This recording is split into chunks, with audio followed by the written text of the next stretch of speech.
Audio check for the Hindi interpreters, please.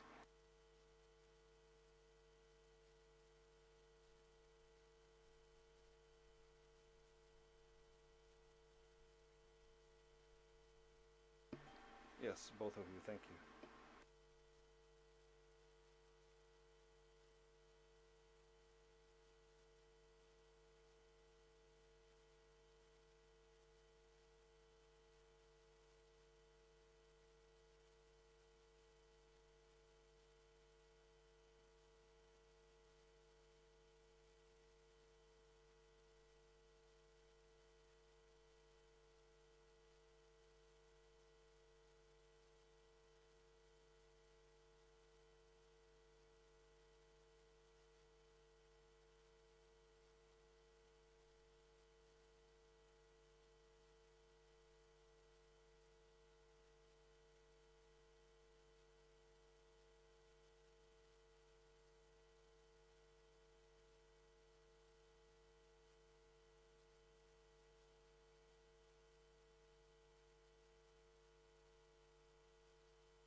Hello, everybody. I am Fadela Shaib, speaking to you from WHO headquarters in Geneva and welcoming you to our global COVID-19 press conference today, Monday, 26 October. Before we start, please excuse us for the delay. Present in the room is Dr. Tedros, the Director General of WHO. Joining him is Dr. Mike Ryan, Executive Director, Health Emergencies, Dr. Maria von Kerkhoff, Technical Lead for COVID-19, Dr. Soumya Swaminathan, Chief Scientist, Dr. Mariangela, Assistant Director General, Access to Medicines and Health Products. Welcome all. I would like just to remind you that we have simultaneous interpretation in the 6 UN languages today, plus Hindi. Today, we are sorry, Portuguese interpretation is not provided. Sorry for that. Now, without further delay, I will hand over to Dr. Tedros for his opening remarks. DG, you have the floor. Thank you, Fadila. Good morning, good afternoon, and good evening. Last week saw the highest number of COVID-19 cases reported so far. Many countries in the Northern Hemisphere are seeing a concerning rise in cases and hospitalizations. And intensive care units are filling up to capacity in some places, particularly in Europe and North America. Over the weekend, a number of leaders critically evaluated their situation and took action to limit the spread of the virus. We understand the pandemic fatigue that people are feeling. It takes a mental and physical toll on everyone. Working from home, children being schooled remotely, not being able to celebrate milestones with friends and family, or not being there to mourn loved ones, it's tough and the fatigue is real. But we cannot give up. We must not give up. Leaders must balance the disruption to lives and livelihoods with the need to protect health workers and health systems as intensive care fills up. In March, health workers were routinely applauded for the personal sacrifice they were making to save lives. Many of those health workers who have themselves gone through immense stress and trauma are still on the front lines facing a fresh wave of new patients. We must do all we can to protect health workers, and the best way to do that is for all of us to take every precaution we can to reduce the risk of transmission for ourselves and others. No one wants more so-called lockdowns, but if we want to avoid them, we all have to play our part. The fight against this pandemic is everybody's business. We cannot have the economic recovery we want and live our lives the way we did before the pandemic. We can keep our kids in school. We can keep businesses open. We can preserve lives and livelihoods. We can do it.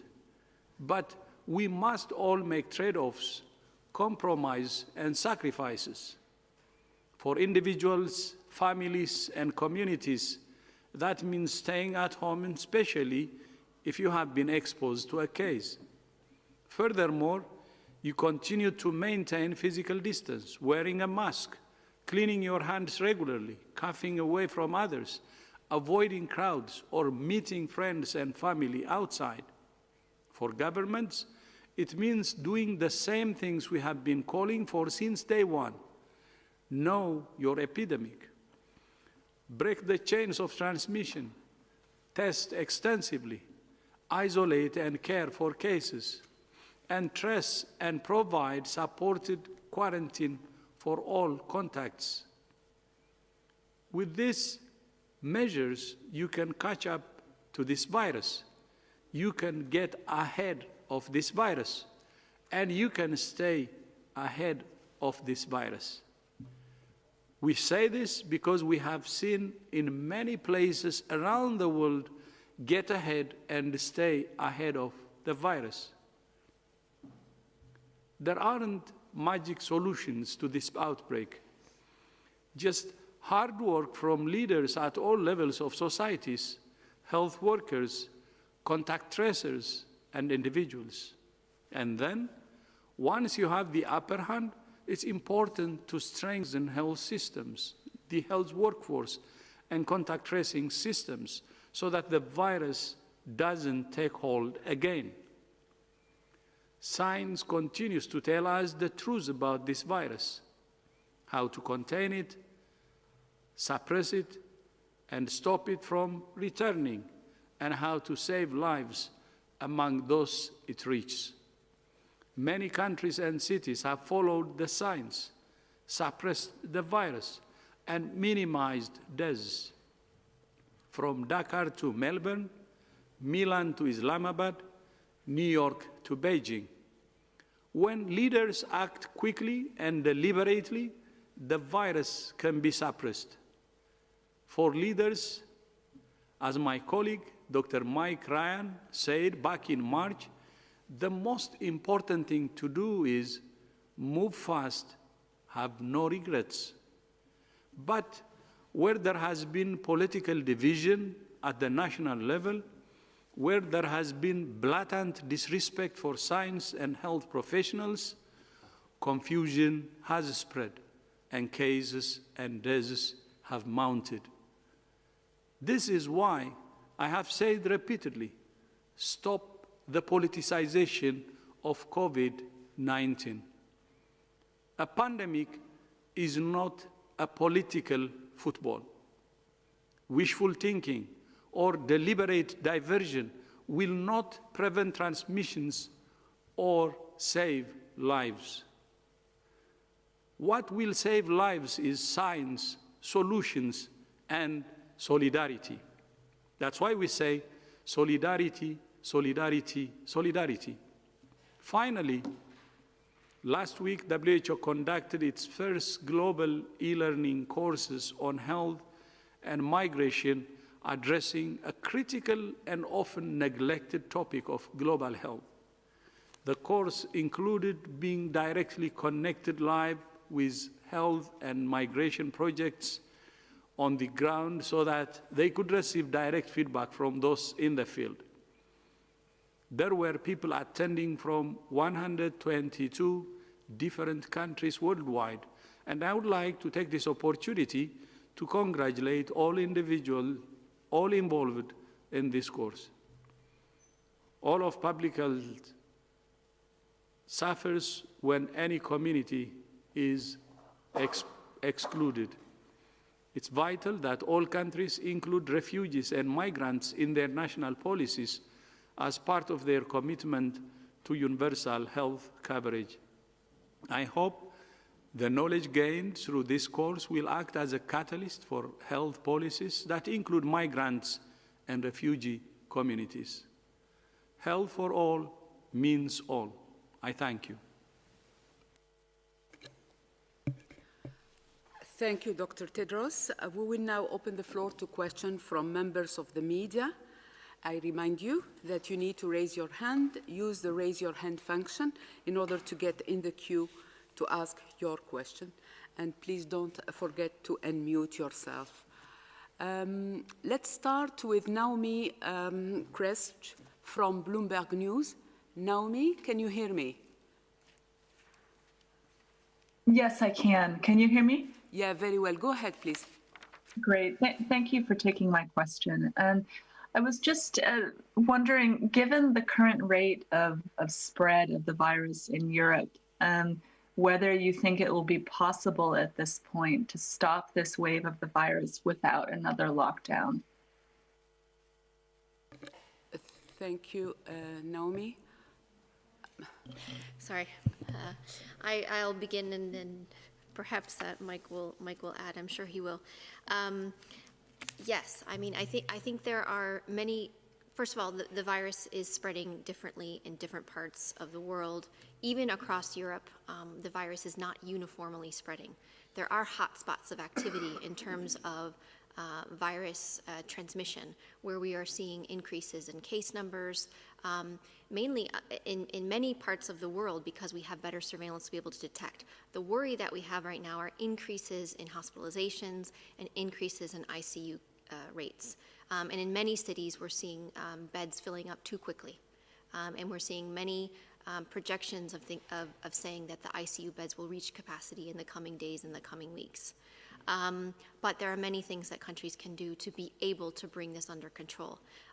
Countries across Europe, remember, countries across Europe brought transmission under control in the springtime into the summertime with case numbers at very low levels, and they can do this again.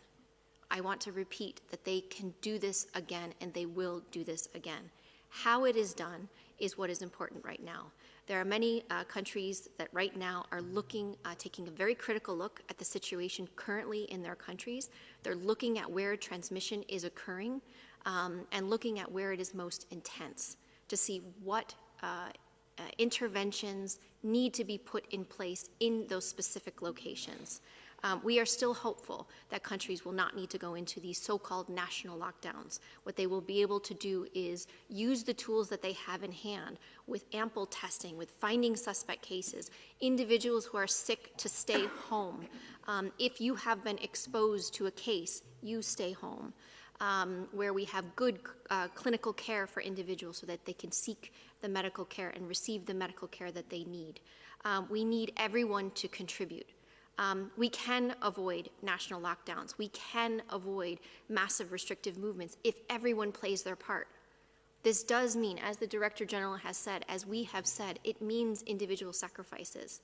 And in many parts of Europe and in North America in particular, there are many things that each of us can do. The decisions that we make every day about avoiding crowded spaces, about avoiding enclosed settings for prolonged periods of time, about postponing some of those gatherings that we may want to have.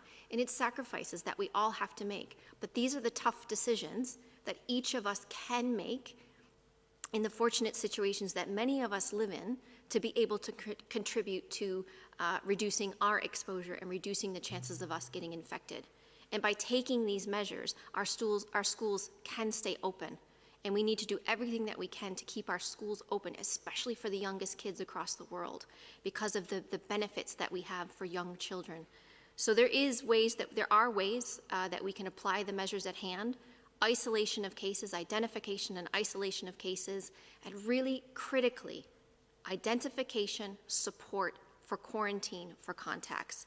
This can go a tremendous way to be able to bring these under control. The other option is, if we don't quarantine contacts of known cases, then everyone's going to have to be in quarantine, and that's what we want to avoid.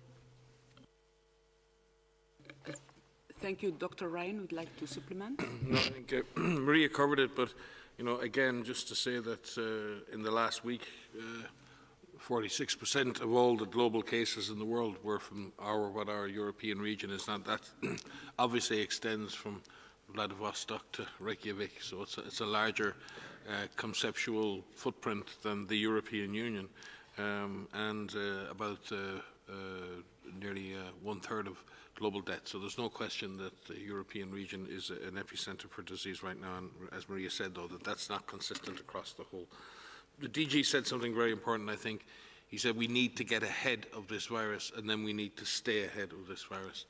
And sometimes in a race, you can use certain tactics at a certain time. Right now, we're well behind this virus in Europe. So getting ahead of it is going to take some serious acceleration in what we do, and maybe a much more comprehensive nature of measures that are going to be needed to catch up with and get ahead of this virus. But as we've seen in other countries, once you get ahead of the virus, you can stay ahead, but you need to follow through on those measures. You need to follow through on the public health surveillance, on the follow-up of contacts, on community engagement, on supporting people in quarantine. And I think this is going to be a double-pronged approach here. I think we will have to get ahead of the virus, and it may require further sacrifice for many, many people in terms of their personal lives. But once we do get ahead, we can't squander that opportunity, and we have to put in place stronger measures to keep ahead of the virus.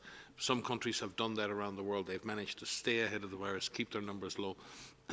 The difficulty in Europe, and particularly in the European Union, and this is a genuine difficulty, the European Union is an economic, social integration organisation that has had huge success in bringing social, economic rights, environmental rights, and many things across Europe. It is, in its construction, probably prevented a Third World War and was constructed so we could come away from a huge conflagration in the middle of the 20th century. In that sense, it is built on a principle of openness and transparency and sharing of responsibilities. And it is not so easy in that context to put barriers and walls up again when Europe has spent 50, 70 years trying to break down barriers and break down walls.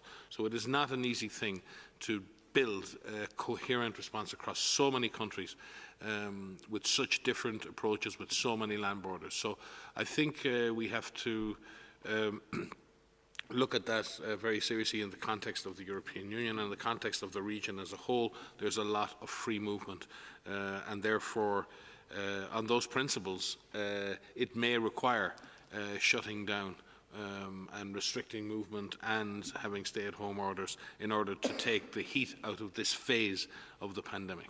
But it doesn't mean that then we should not move forward with the other measures, and I think this is going to be the trick. Can we get to the holiday periods of Christmas with a lower number of cases, and then can we sustain that lower number and then introduce vaccines at a low number of cases, thereby magnifying and amplifying the effect the vaccine will have on behalf of the people we serve. Thank you. I would like now to invite Jason Beaubien from National Public Radio to ask the next question. Jason, can you hear me? Okay, unmute myself. Thank you. I appreciate you taking my call. Sticking with Europe and the Northern Hemisphere, the testing positivity rates that are coming back in Europe are extremely high, 17, 18% in some of these countries. What exactly do you think is driving this huge surge in the Northern Hemisphere? Is it complacency? Is it the weather? Is it somehow an inevitable part of the process? What is it that's driving this big surge that we're seeing? I'll begin. Maria will give you a much better technical answer. But I think you're correct. You answer, in a sense, your own question. It's complex. It's multi-pronged, multifaceted reasons why that is the case.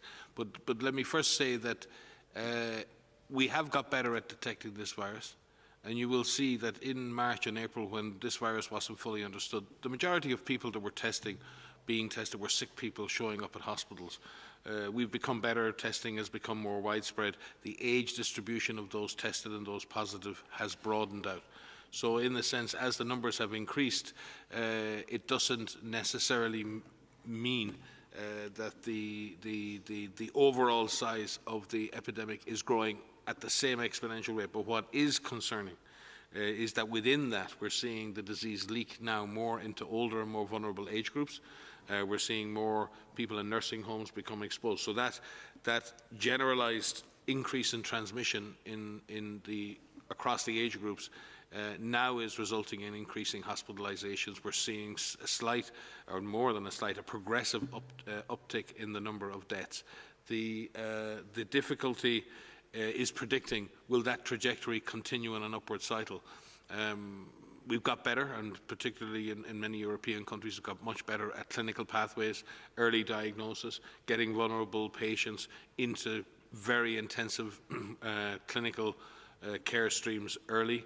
The use of drugs like dexamethasone, we've got better at detecting an early treatment and long-term treatment of the disease. So there are reasons too why our death rates may be down, but the case numbers may be up. The positivity rates, though, cannot lie, and you are correct. When positivity rates are going up, that means your disease is getting more established at community level, and you don't necessarily have control over virus transmission, and that in itself is a very, I think right now, testing, tracking positivity rates, tracking hospitalization rates, tracking death rates is probably a more informative parameters to measure than purely measuring the absolute number of confirmed laboratory cases.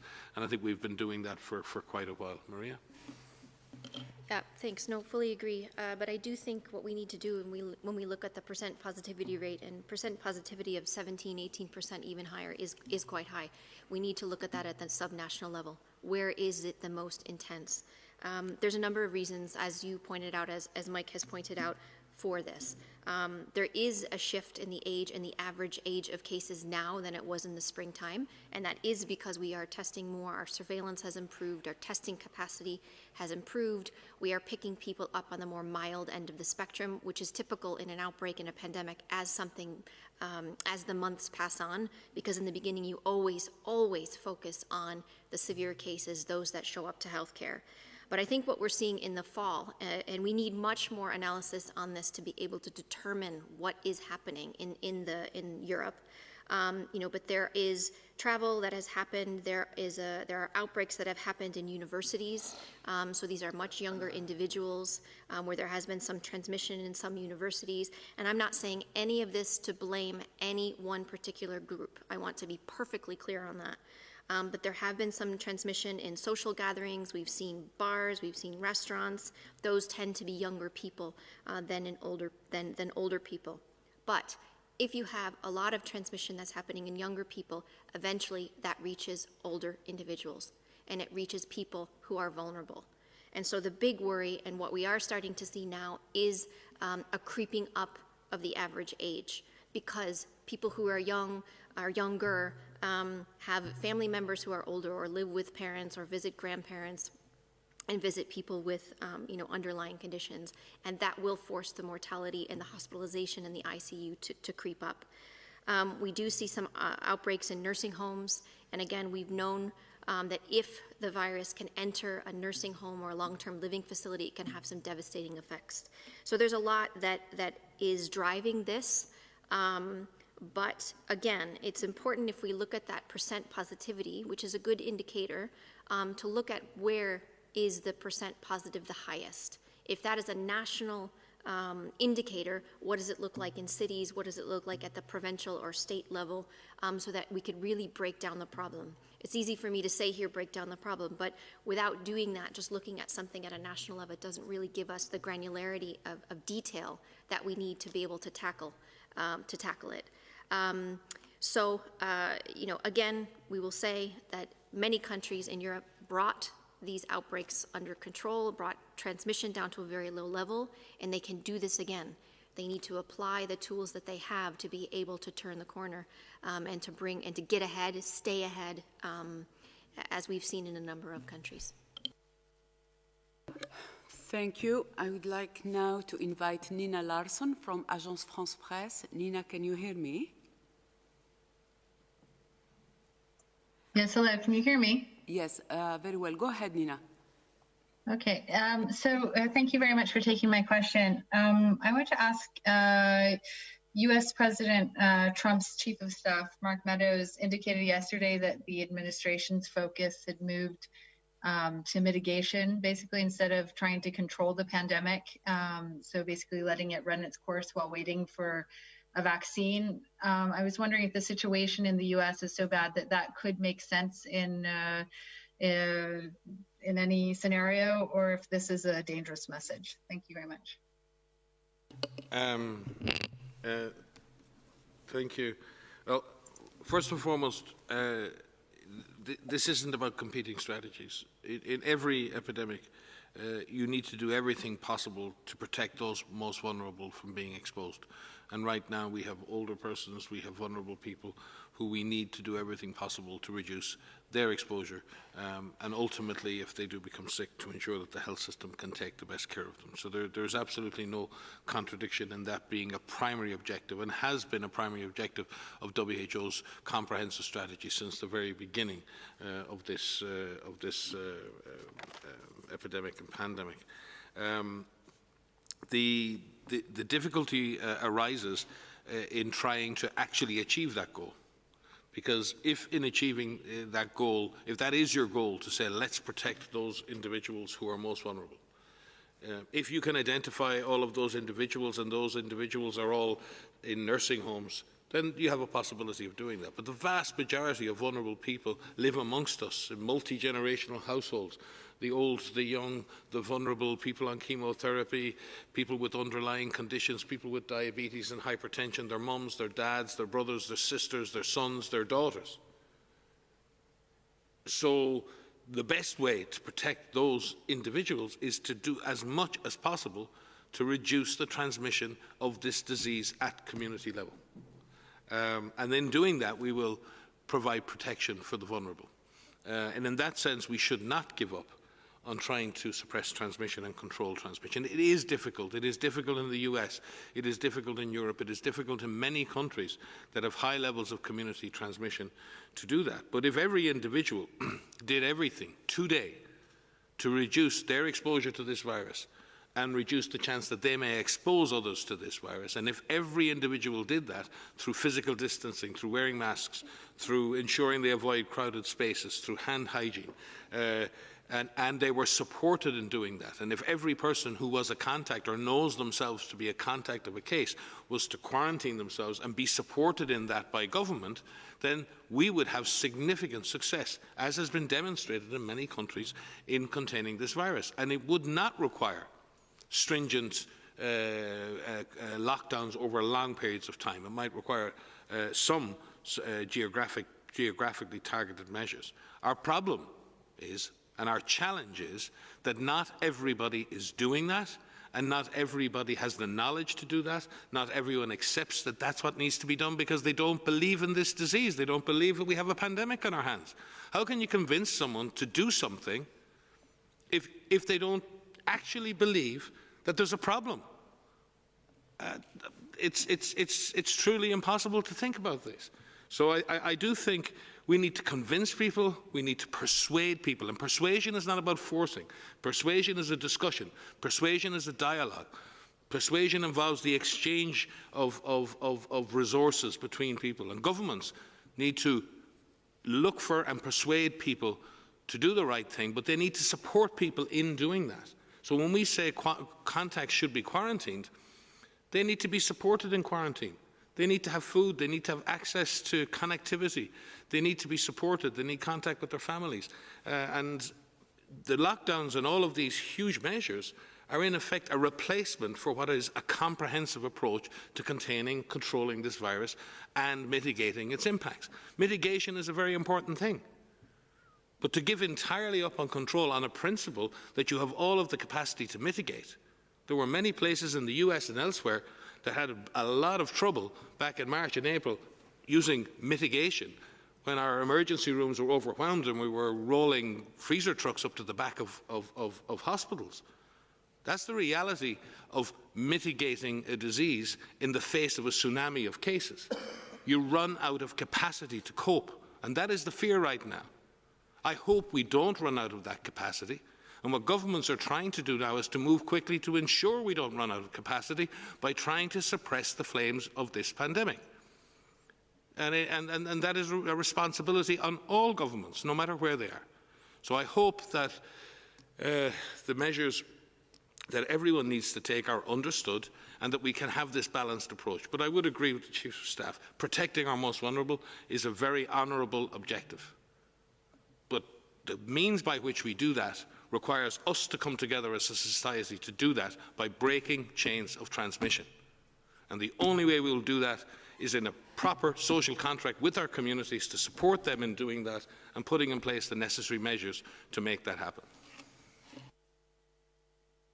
Sorry, I just want to briefly add, it's not specific to the United States, but you remind me, Nina, of your question when we were having conversations back in February and March and April about this idea that there was a dichotomy between containment versus mitigation. And there's this argument that you could only do one. But in fact, the comprehensive approach that we have outlined that many countries are using has elements of both. It isn't one or the other. There is no dichotomy between containment versus mitigation. The approach includes both. Active case finding, cluster investigation, supported quarantine for all contacts, That is important, as well as protecting the vulnerable and making sure that the virus doesn't reach those who are most at risk of infection, those who are most at risk of developing severe disease and death. And so there is no time to lose here. There is no waiting right now. There is an incredible global effort to develop safe therapeutics, safe vaccines that are effective, and working on increasing access and making sure that everyone will have access that needs it. But there is no time to lose. There is no waiting in all of the things that we need to do. And we need to be very clear on that. And everyone who is listening to us, who can hear us right now, you can hear the passion in our voice, you have a role to play. There's good information that you could find about what you need to do in the local area where you live. Please take those steps. Talk with your families about what you need to do as a family. Talk to your loved ones about what they need to do where they live. It will include making some sacrifices, but we can do this. We will do this, and we have to do this. Thank you. I would like now to invite Catherine Fioncon-Bokonga to ask the next question. Catherine, can you hear me? Yes, Fadela, thank you so much for giving me the floor. I would like to come back on what Mike said and spoke about mitigation. I would like to speak about banalization of testing. You now see a lot of people saying, I've been tested negatively. My test is negative, so I can travel, I can attend parties, and I'm not in danger, and I cannot transmit anything. What is your reaction toward that kind of behavior? Thank you. Thank you. I'm certainly not fully aware that people are using a single test as a reason to go out and party, but if they are, then it's very, very short-sighted and quite frankly, very silly and very dangerous. It depends on the test that you've taken. Testing is really important. Testing tells you essentially the testing we have right now, be it PCR-based testing or antigen testing, it tells you whether you have effectively got the virus in your body or not. In other words, whether or not you have an active infection. It tells you nothing about your future risk. It tells you what is the case right now. If you are negative for a test, that means you are negative. In PCR testing, if you're negative, you're negative. But you can be positive the next day, based on an exposure you had a week ago. So therefore, testing tells you what your status is today, this hour. It tells you nothing about what your status will be tonight, or tomorrow, or the next day. And to base your activities or your behavior on that is frankly a dangerous thing to do, because certainly you would not want to bring disease home to your family if you're tested negative 2 days previously and then are positive unknowingly and bring disease home to your family, or give it to your friends, or attend a social gathering and give it to others, or attend church and give it to other people. Nobody would want to do that. So I think you said the word banalization. Testing has a very specific purpose. It's there to be able to pick up people who are sick or people who have the disease in order to, number one, they get care, and number two, we can identify contacts. In doing that, these are vital actions, and testing should drive that process. Testing is not a passport to doing whatever you want to do. Thank you, Dr. Ryan. I would like now to invite Jeremy Lange from RFI, Radio France Internationale, to ask the next question. Jeremy, can you hear me? Yes, I can hear you. Can you hear me? Yes, very, very, very well. Thank you. Thank you for taking my question. Just quickly for Dr. Tedros. You warned again yesterday against vaccine nationalism. It's not the first time that you used these words, and I was wondering, does it mean that you don't see any improvements on this side, and even that the situation is worsening, and that the message behind that is that the COVAX program won't be enough to secure the vaccine for the poor countries? Thanks. Yeah, thank you. Thank you so much. Of course, as you rightly said, I have been saying all along about the risk of vaccine nationalism. And our world should really avoid at any cost the danger of vaccine nationalism. The reason for that is WHO believes that the world can recover faster, especially economically faster, if it shares any tool, especially vaccines, that we hope to have at the end of this year or early next year. The reason we were worried about vaccine nationalism was because we had PPE shortages, as you know, at the start of the pandemic, and some countries were hoarding PPEs. So the same thing can happen now. But at the same time, we see some positive developments now. Of course, we have a concern of vaccine nationalism, but there is positive signal or progress, because as we speak, 184 countries have joined COVAX facility. That's really a good progress, meaning the overwhelming majority of countries are in COVAX facility, and we hope they believe that vaccines should be a global public good. But still, we will continue to remind the world that having a vaccine and using it as a global public good means sharing it. Meaning, as far as WHO is concerned, it means vaccinating some in all countries rather than all people in some countries. And sharing this vaccine and having the vaccination in all countries, especially targeting those who need it, is in the interest of each and every country in the world, because it can help us to save lives if we follow this approach, and also it can help us with addressing the livelihood problems. So sharing can help us to have lives and livelihoods together.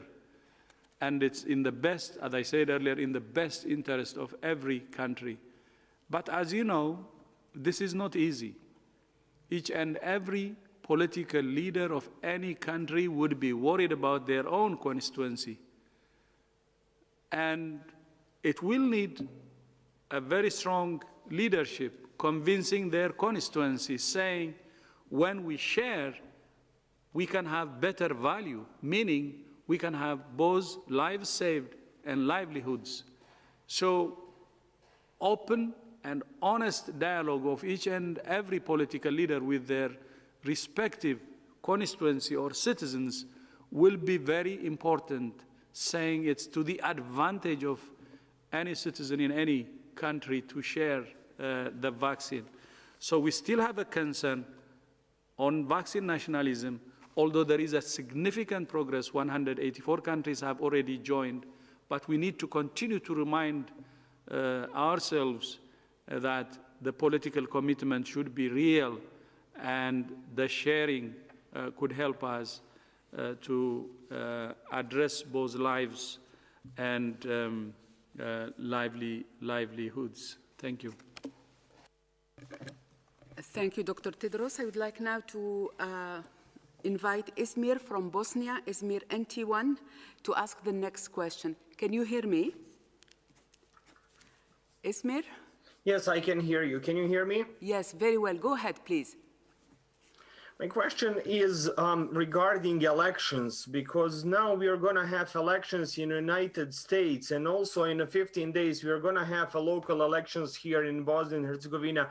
How dangerous is to have election process at the moment in a situation like this, especially in Europe when the numbers are rising exponentially, and we have a lot of problems with numbers here in the Western Balkans, especially in Bosnia, Serbia, and Croatia? Thank you.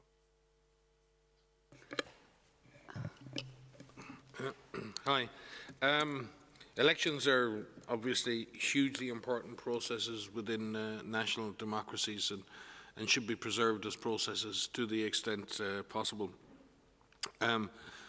We've been advising many governments when many governments have asked us for advice on risk managing those processes, and on many governments have tried to implement mixed voting platforms, including absentee mail-in balloting and other issues. That's not an option in many countries for logistics and many other reasons. And de-risking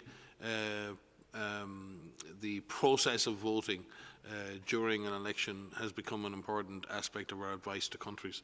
In the same way that we've advised many sporting organisations on how to de-risk the process of running sporting events and other gatherings, we've done the same on the election side. We're currently finalising more formal guidance that will be released to all countries on that matter, which learning lessons from the last number of months and good lessons learned from a number of electoral processes that have been carried out successfully. And may I add that a large number of electoral processes have been completed successfully right the way through this pandemic, and with adequate de-risking, adequate control measures, adequate hygiene measures, adequate physical distancing measures, the use of masks, and good planning. And maybe sometimes the extension of voting days, the extension of voting hours, and reducing the density of people around voting stations and other measures can very much help in creating a safe electoral process. It takes extra planning, it takes extra resources, it takes more advanced planning, and it takes a risk management approach to bring risks down to the lowest possible levels. We believe in that circumstances that elections are extremely important processes within any democracy. It's a decision of sovereign governments to decide to proceed with, delay or carry out face-to-face or in-person elections. But in doing that, when governments do make that decision, WHO stands ready to support those who decide it is in their best interest to move forward with those, that we will provide adequate risk management inputs to election authorities in order to ensure that they run safe. We are also working with UNDP and other UN organisations and have a deep collaboration around the UN, because many other parts of our sister agencies do an awful lot to support safe election processes, where safety and security is always an issue in many election processes. This is just and yet another risk management issue that needs to be addressed during the planning process. So certainly for Bosnia, for other countries in the Western Balkans, we'll be very pleased in the coming weeks and months to provide direct technical and operational assistance to any government requiring our public health advice regarding the running of electoral processes. Thank you, Dr. Ryan. I would like now to invite Antonio Brotto from the Spanish News Agency to ask the next question. Antonio, can you hear me? Antonio?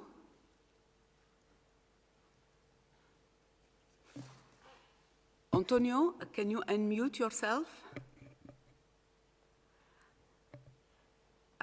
We will come back to you, Antonio. I would like to invite Imogen Folks from the BBC to ask the next question. Imogen, can you hear me? Yes, I can. Can you hear me okay? Yes, okay. Go ahead, please. It's coming back to Europe again, because I'm sure you know that millions of people across Europe are now saying, oh no, not again. And I wonder, you say that we can do it again, but Europe did, as you say, reduce transmission.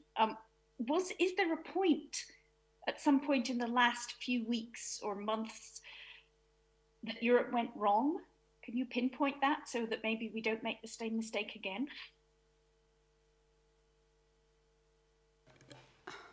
I think that Europe did in the face of a terrible first wave. If you cast your mind back to the situation in Italy and Spain and the UK and a number of other European Union countries, the situation that was faced back in the spring was very tough, very difficult, and many people in the political and in the health system and communities had to turn and face a very difficult situation.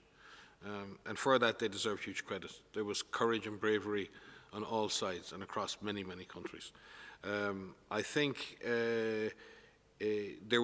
we've always said this, there was likely to be a second wave or a second spike in cases. This virus is very kinetic, it's very energetic inside human populations, it spreads very easily, and as such, if you take the pressure off the virus bounces back. In that sense, we got down, many countries in Europe got down to very low levels of transmission over the summer period. But in that period, there was a lot of mixing between countries at different levels of risk.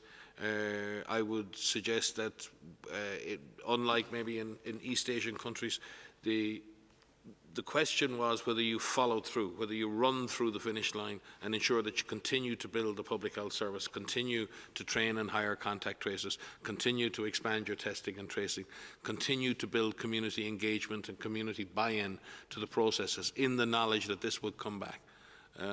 And I think when we look across Europe as a whole, you could certainly ask yourself the question whether was enough invested in running through that first wave, running through the line at the end of that wave, and ensuring that there was full and adequate resources in each of those critical areas. Having said that, many countries have had to face so many other issues on the socio-economic front. It's very difficult, and it's a very difficult thing to do. Certainly, we've seen increases in clinical capacity across the region, across Europe as a whole, and we're certainly seeing very, very low death rates, and that's to the credit again of the health systems and the health workers. But we are seeing a large number of cases, we are seeing widespread disease, we are seeing very, very high positivity rates, and an increasing lack of capacity to do any effective form of contact tracing, which is further going to drive the disease into the darkness where we don't see. And many countries are now facing the spectre of shutdowns in the coming weeks. It is not a situation where I'm sure any country in Europe would want, or in the world would want to be in, but some countries haven't suffered that massive increase again, and I think we need to look to the lessons. Getting ahead is one thing, and Europe certainly got ahead of this virus in the late spring, early summer. The real question is, how do you stay ahead of this virus? And staying ahead is not so easy.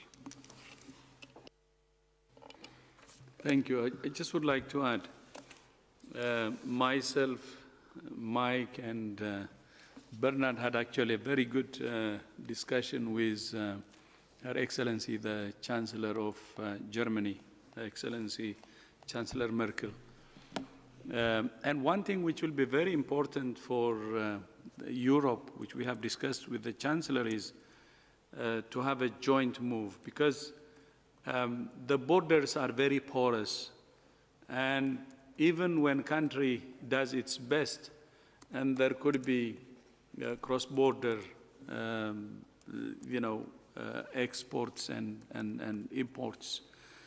So having a joint strategy and having a minimum interventions to fight this pandemic is very important.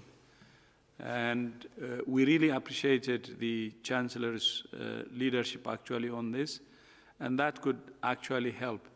And the other thing is, as what Mike said, we really appreciate many of the European countries. For instance, if you take Italy and Spain, during the first wave, when they took serious action to protect the vulnerable, but at the same time, reduce transmission. A combination of this is very important, as Mike said, especially with the mitigation strategy that was announced by the US. Controlling and mitigation, or taking care of or protecting the vulnerable, is not contradictory. We can do it both. And controlling is not just the responsibility of the government only. If the government can do its share, the contact tracing, the testing, contact tracing, and the rest, and the rest of the transmission control is actually up to the community. This is avoiding amplifying events like crowded areas. It could be a nightclub, it could be a place of worship, or it could be other gatherings where transmission could be amplified. This can be done actually, or each and every citizen can take responsibility. Wearing a mask, keeping physical distance, hand hygiene, and the rest. So transmission, controlling transmission is not only the government's responsibility, but it's also the business of each and every individual. So nobody should give up on this. Government should do its share, and our citizens should do their share and do everything to minimize transmission. So we should not give up, and that's why we are saying, although we agree with the Chief of Staff that controlling the protecting the vulnerable is important, but giving up on control is dangerous. And control should also be part of the strategy, and the government should do its share, and the citizens also should do their share. Otherwise, this virus is dangerous. If it's let go freely, it can create havoc. And especially when we don't have vaccines at hand, of course there is hope, and when we don't have therapeutics at hand. The tools we have are actually the control tools, which can be done by the government and also the society at large. And finally, the most important thing, though, is for the society to do its share, we need to have a uniform message from everybody, what the community should do, whether it's about wearing a mask, hand hygiene, physical distancing. No confusion in our messages. If there is a clear message, I know many people actually cooperate. And that's why we are saying control involves the community, and the community can do it, and it's everybody's business. Thank you, Dr. Tedros. Let's move now to Italy to invite Murad Ma'arrad, Agenzia Italia SPA, to ask the next question. Murad, can you hear me? Yes, can you hear me? Yes. Thank you. Thank you for taking my question. Starting today in Italy, restaurants and nightclubs will close at 6 p.m. and in some big cities, there is a curfew from 11 p.m. Do you think these measures will be helpful against the spread of virus? So thanks for the question. I think measures that are put in place that reduce the opportunity for people to come together and congregate in close quarters will help. But again, it's within our own power to make those decisions about how we congregate with each other, whether that is in a restaurant or whether that's in a bar, whether that's in our own home or somebody else's home. I think we just need to make sure that the way that we try to continue to socialize, which we all need to be able to do, we minimize the risk.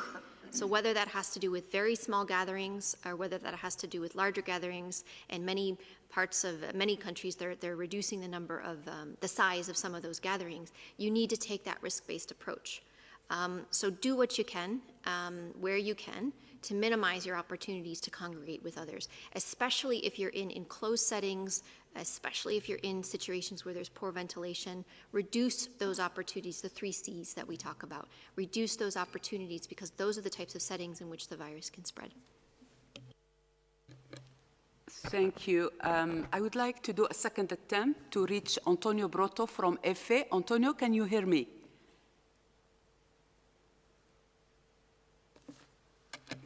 Okay, I think that Antonio is not online. I would like now to invite Politico, Carmen Paun from Politico, to ask the next question.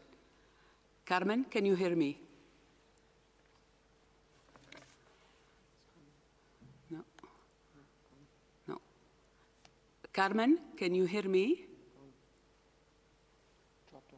Okay. I would like to ask the next question to join. Soko from NHK. Soko, can you hear me? Hi, Fadela, can you hear me? Very well. Go ahead, please. Thank you for taking my question. So the French government started to use the expression that we are in the second wave from 2 weeks ago. I do understand the situations are different depending on the countries, but is Europe in the second wave now? Thank you. So hi, Soko. It's nice to hear your voice. I mean, we are seeing a resurgence in cases across many countries in Europe, including in France. And the numbers of cases that we are seeing is increasing in France and a number of cities, as well as a number of other cities across Europe. Whether you call that a wave or whether you call that resurgence or whether you call that peaks, you know, we try not to use the word waves because that has a seasonality to it. And with this virus, 10 months in, we don't know if there's seasonality. We've seen no indication that there is a seasonality with this virus. It takes every opportunity it can in every type of climate it can to transmit because it needs people to transmit. So what we are seeing across these countries is, again, as we pointed out, not just an increase in the number of cases. And again, there's reasons why we are seeing increases in cases that we didn't see in the first peak. We didn't have the testing strategy and the surveillance strategy as strong as we do now. So it is possible that we have missed cases in that first wave or that first peak. And if you look at the seroprevalence studies that we have seen across, many of them have been conducted in Europe.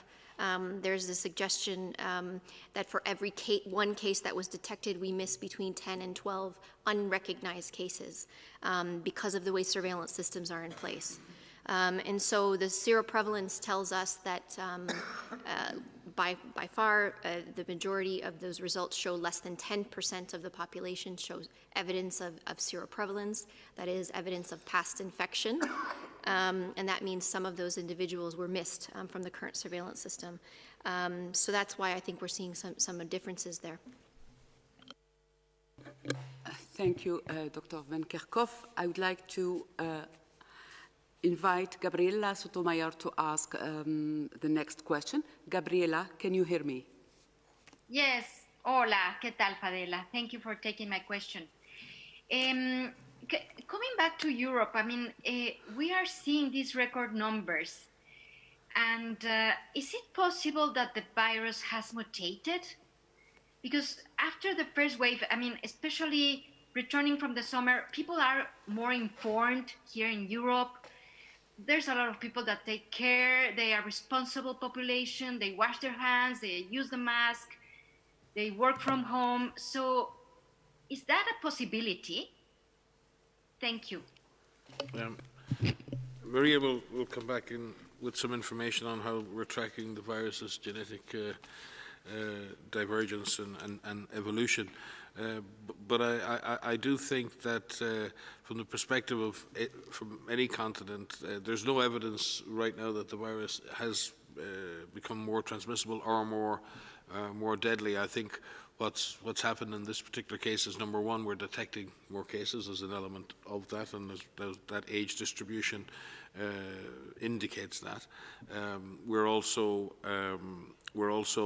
in a situation as we move into the autumn period. People are going inside and mixing more. We had a big movement of people around in the summertime in Europe. The disease got mixed up and moved around, and had gone down to low levels, but hadn't reached low levels everywhere. And now, as we've risen back up in the early autumn months, we haven't been able to suppress that surge in cases and are heading back to higher numbers. That does not in any way indicate that the virus itself has changed. What it means is we're not winning against the virus, or at least not yet. But Maria may update you on what we know. We do track and are constantly tracking variations in the virus, and there's a special group working on that works with Maria and her teams to track that. And we constantly look out for signals that the virus may either be changing in its transmissibility or in its virulence or lethality, its ability to cause damage and death in the human body. Maria? Yeah, only to say that we do have this working group that's been established because there are a lot of mutations, there are a lot of changes that viruses make. And these are natural changes. Mutation is a very scary word and it sounds very scary, but these are normal changes in the virus. So we've established a working group, a specific working group that it actually existed way back in the beginning, back in January and February. We didn't call it a special working group, but now we've formalized it in a sense because there are many groups that are looking for changes, and this is good. We are working with labs across the world. There are more than 130,000, I didn't check the latest, full genome sequences that are available from all over the world, and we need those full genome sequences to continue to be shared publicly, so thank you for doing that. But we have different working groups that are this working group that is looking at the different mutations, because it's not only important just to say there is one, it's to look at how the virus behaves and if the virus changes. And not all mutations will result in a change in the way the virus behaves. So it's important that we are on top of this, and very importantly, if the virus has if any of these mutations change our ability to diagnose through the tests, through the development of therapeutics and the development of vaccines, and the virus is very stable in that sense. There are normal mutations that are happening, but the diagnostics, the therapeutics, and the vaccines that are being developed are still on track. Thank you. We are up to the hour since we started this press conference. I would like to invite Dr. Tedros for final words, but I think Dr. Ryan would like to add something. I'm just going to beg the indulgence of my boss. Just say one thing, and this is not related to COVID. It's just many of us here in WHO a number of years ago worked with a wonderful person who passed away a couple of days ago, and currently her funeral mass is ongoing in New York as we speak. And it speaks to those people in our organizations who are never seen. They're never on press conferences. They're never in the public domain. They don't publish scientific papers, but they keep our organization going, our administrative, our support staff, our logistics staff, our procurement staff, the people who actually run this organization and make it a success. April Lindsay was a friend of many of us here in WHO. She was from Nina and County Tipperary in Ireland, but someone who had such a wide range of international friends. She died in New York. She had such a positive impact on all of our lives here in WHO, so many of us in this organization. She was a wonderful professional, always fun, and we will miss her dearly here at WHO, but I think to mourn the passing of one of our own, who was one of our own, and the people who make our organizations work. Ariesh Gurau Ahanam. Thank you. Now I would like to invite Dr. Tedros for final words. No, thank you. Thank you, Mike. And I would also like to join my general in paying my respect and tribute. And these are the people who really are the face of WHO. So thank you so much again, Mike. And thank you for those who have joined today, and look forward to seeing you in our next presser. Thank you. Bye-bye. Thank you. Just reminding journalists that you will receive the audio file and the DG speech right after this press conference. The full transcript will be posted on the WHO website tomorrow morning. And as usual, I would like to apologize to those who could not get their question answered. Please don't hesitate to contact the WHO media team for any follow-up question. Thank you and have a nice day.